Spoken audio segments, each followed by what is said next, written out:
All right, hello ladies and gentlemen, happy Friday. Sorry I couldn't be here with you today to solve some fantastic logarithmic equations. We solved exponential equations yesterday, so the process is going to be sort of the opposite of what we were doing yesterday. When solving exponentials, we were using logs to help us accomplish that. Today, when we're solving log equations, we're going to be doing some things where we convert to exponential forms. If you look at the steps at the top of the notes, step 1 says to condense the logs. That doesn't always apply to every single case. We'll notice the first couple of examples, there's only a single log to get started. But if there is more than one log in your equation, you have to condense to get started. Step number 2 would be convert to exponential form. That is not where I'm writing. Let me try this again. Okay.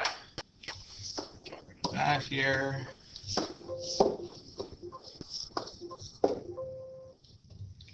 All right, I think we're back. Let me try this again. So step 1, condense the logs. There we are. Step 2, convert to exponential form. So we should know how to do that, all right? So it's the difference between Ben and Benny. Check for extraneous roots, okay? Remember that we have to watch out for domain issues. We can't take the log of something that is negative. So if you get a negative answer, you should be a little wary about that. But to be honest, sometimes positive answers don't work when you plug them back in either. Okay. Number 1, if we look at log of x squared plus 3x plus 12 equals 1, the very first thing that I would do is condense the logs, which we only have one to get started. Well, the very next thing is to convert to exponential form. Okay. Now remember that if there's no base written in for your log, it is log base 10 that we're working with here. So to convert to exponential form, I would say 10 to the first power equals x squared plus 3x plus 12. Okay, so from here, once I have this quadratic situation, if I ever have a quadratic, I have to set it to 0 if I want to solve. Well, I know that 10 to the first is just 10, so if I subtract the 10 to the other side, I get x squared plus 3x plus 2 equals 0. And from there, I'm always hoping that what I have left over is factorable. If not, you guys know hopefully a few other methods that can help you solve a quadratic. I'll give you 30 seconds to shout them out.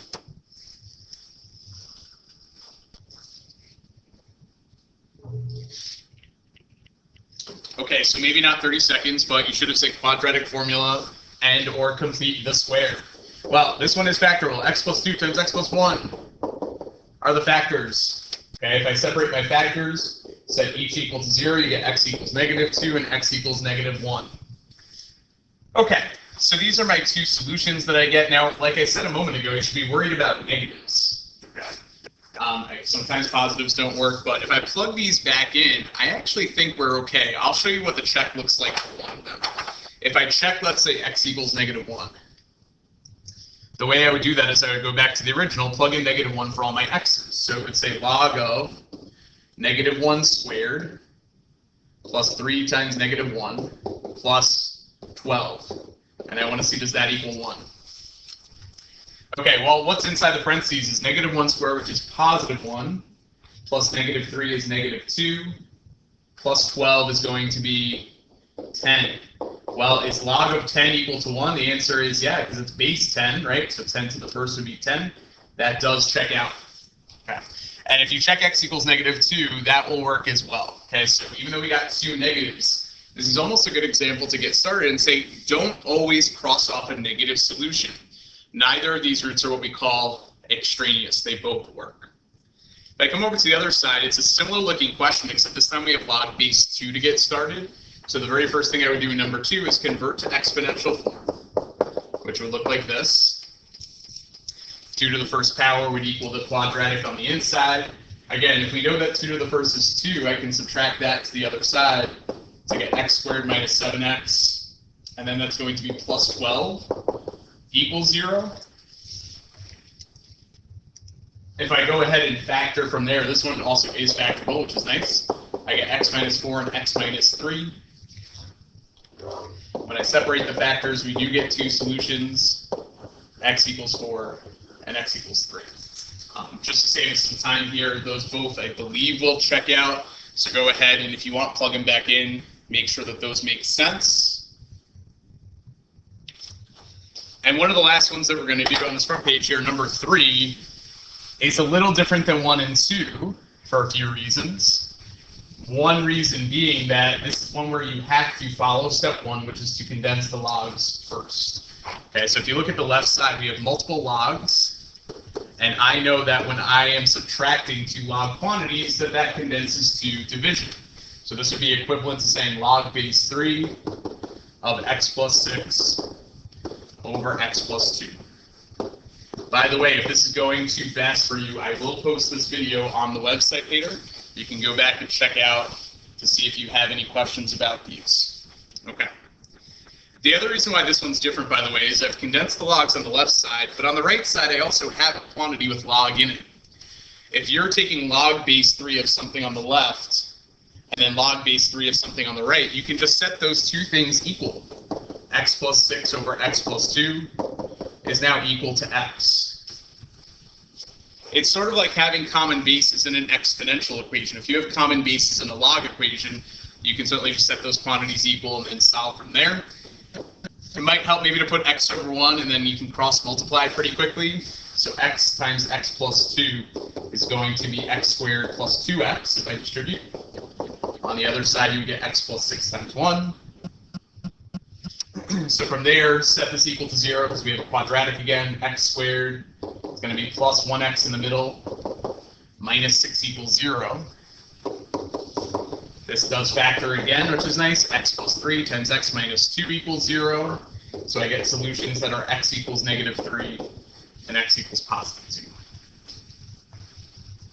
Well, the question remains, are there any extraneous roots? Okay, we haven't found any yet. And I think if you go back and double check in the original, you find very quickly, and by the way, it is important to go to the original. If I plug in negative 3, let's say for the second quantity up here, I get log base 3 of negative 3 plus 2. Well, that's going to be log base 3 of negative 1, which we know is impossible. You cannot take the log of something that is negative. Therefore, come down and cross off x equals negative 3. The only solution should be that x equals 2. It does say to check on the graphing calculator, so what you can do is you can do a y1, y2 situation. So y1, I'm going to type in log base 3 of x plus 6 minus log base 3 of x plus 2. And in y2, I'm going to type in log base 3 of x. And I'm going to confirm that these two things intersect when x equals 2. So I'm going to do this pretty quickly. Let's see what we wind up getting here. Okay. Now, remember, your calculator, some of you might have the option to type in log base. So if I go to math and scroll up, log base is option A. If you don't have this option on your calculator, you do have the knowledge of the change of base rule. Okay, so I'm going to type in log base 3 of x plus 6. But if you don't have the fancy log base, what you would type in is log of x plus 6 divided by log of 3. And that would be an equivalent statement. Okay, so then we're going to do minus. I'm going to go back in and get log base 3 of x plus 2. And in y2, I'm going to type in log base 3 of x. Okay. So here are my equations in y1, y2. I'm going to double check before I hit graph that that's what I have. Okay. So the difference of those log functions is what I have in y1. That's what's being graphed in blue. The red graph that's going to come in is going to be the graph of log base 3 of x. It certainly looks, just by looking, that they cross when x equals 2, but I can confirm that by hitting second trace. We're going to calculate the intersection, choice 5. And if I go near the point of intersection, we would hit enter once, twice, 3 times to get that the solution is at x equals 2. Okay. So you can check these. Again, you know, if it would be something that on a homework, if you weren't sure if you got a right answer, this is something that you would have access to and be able to check as you go along the way. Okay, if we're okay with those on the front, on the back here, we have what are called literal equations. We did some of these yesterday with exponentials. Now we're going to do some that have logs. So we're basically solving for a variable that's buried within the expressions that are in these equations. So for number 4, we have solve for n given this equation here. Well, we kind of have a lot going on there, but to get n by itself, the very first thing you want to do is isolate the log, which in this case is ln, right? So to get ln by itself, you would just divide by a to get started. S over a equals ln of 1 plus n over a. That would be a good start. So I'm trying to solve for n. The very next thing you would do is once you have the log by itself, then convert to exponential form. So if I know that ln is log base e, this would say e to the s over a power equals 1 plus n over a. Convert to exponential form. Okay, there's 2 other steps I need to solve for n in this case. First, subtract the 1 to the other side. So e to the s over a minus 1 equals n over a. And the very last step is to multiply both sides by a. So we get in the end n equals a times the quantity e to the s over a minus 1. Are you allowed to distribute the a in? Absolutely. But you can also leave your answer just as I've written it here as well. If I go over to the other side, p equals a plus k over ln x. It says solve this for x. Okay, so I can see the x as it is sort of buried underneath that fraction there. So what I want to start doing is trying to get that ln by itself. And the first thing that might help is move the a to the other side. So p minus a equals k over ln x. Okay. From here, you can either put this side over 1 and cross multiply. Okay, or you can multiply both sides by ln x. I'll kind of leave that up to you. But either way around it, your next step should look something like this. The ln of x times p minus a equals k. So that would come from multiplying both sides by ln of x or cross multiplying. It's up to you. Okay, so could I distribute ln of x into the p minus a? The answer is yes, but to be honest, I'm trying to get x by itself. So what I'm going to do is I'm going to divide by this p minus a on both sides. Okay, so I get that ln of x equals k over p minus a. So I've now successfully gotten x, or the ln of x, I should say, sort of by itself there. And the very last thing to do is to convert to exponential form. So x would be e raised to the whole thing, k over p minus a. That becomes the exponent for the base of e when I convert to exponential form. Okay. So again, any questions, or if something went too fast, you didn't quite catch something, this will be on the website later, and we'll certainly go over this Monday. Keep in mind that Monday, you have a quiz. The quiz will not include solving equations. Okay, so you can still have time before the unit test to ask questions about this. Last 2 questions at the end have equations that both have exponents and logs in them. Okay, so remember that an exponential and a log are inverses. So what I'm going to do really quickly in number 6 is I'm going to rewrite the negative 2 ln x up in that exponent by using the property that states numbers out front can go back up as exponents. So the very first step in number 6 I'm going to do is I'm going to bring the negative 2 up to write it as e to the ln of x to the negative 2nd power.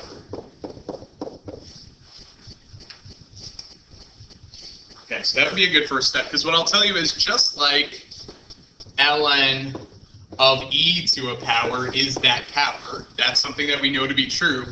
The reverse is when I do e to the ln of something, we're actually just left with that something. Okay, so e to the ln, those are inverses of one another. So in this case, e to the ln of x to the negative 2nd is just x to the negative 2nd. So now we can rewrite that as x to the negative 2nd equals 1/16. That first step, though, of bringing the negative 2 as the exponent, that was an important step to get started. Okay. Once you have e to the ln of a quantity, you're just left with that quantity.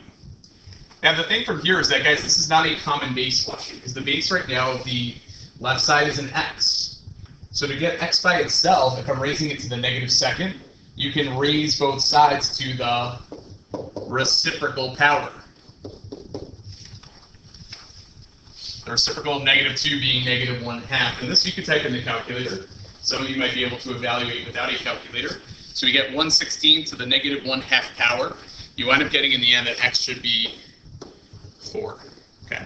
And if you go back to the original, you should be able to confirm that e to the -2 ln of 4 does equal 1/16. Okay, so that's a little bit of a weird one where you have ln's and e's in the same problem. Same thing happens for the last one, number 7. The very first thing I'm going to work with is this first term that says ln of e to the ln of x. Okay. So if I look at e to the ln x, just this part right here, based on what I told you a moment ago, e to the ln of x would just be the quantity x. So this first part, guys, simplifies to ln of x minus the ln of x minus 3 equals ln of 2. And now this is a question similar to what we saw on the front. So if you have multiple logs on one side, you have to condense these. Subtraction condenses to division. So ln of x over x minus 3 equals the ln of 2. Since I had ln on each side of the equation, you can set those quantities equal. X over x minus 3 equals 2. If it helps, put that 2 over 1. Okay, 2 times x minus 3 would equal x times 1. So if 2x minus 6 equals x, you should in the end, when you solve, get x equals 6.